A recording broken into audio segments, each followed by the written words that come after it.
এডিসিতে সাত 28-এ খাবে আরো বড় বাস।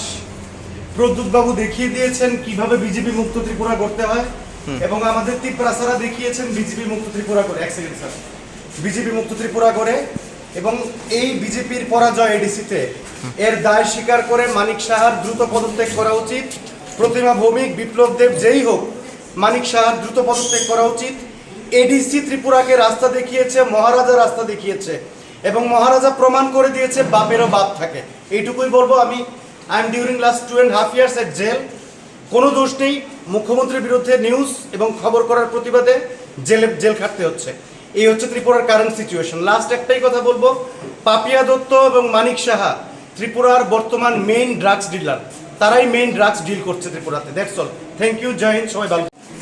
জেলে থাকতে হয়। জেলে এবার স্পেসিফিক কোনো কমপ্লেন হলে জেলে না থেকে তো অপশন নেই কিছু আমার। এবার ট্রায়াল কোর্ট বেইল রিজেক্ট করছে, মার্ডার কেস, রেপ কেসে বেইল দিচ্ছে, আমাকে বেইল দিচ্ছে না। তো আমি সুপ্রিম কোর্টের জন্য যাব। লেটস সি কি হয়, দেখা যাক।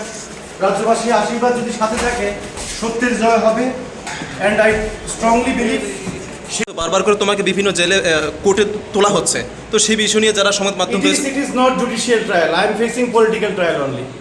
জুডিশিয়াল ট্রায়াল যদি ফেস করতাম এতদিনে বেইল হতো। আমার যা ফেস করছি, আমি পলিটিক্যাল ট্রায়াল ফেস করছি এবং এখন বিলোনিয়া ডিস্ট্রিক্ট জাজ গোবিন্দ দাসের কাছে আমি যাব।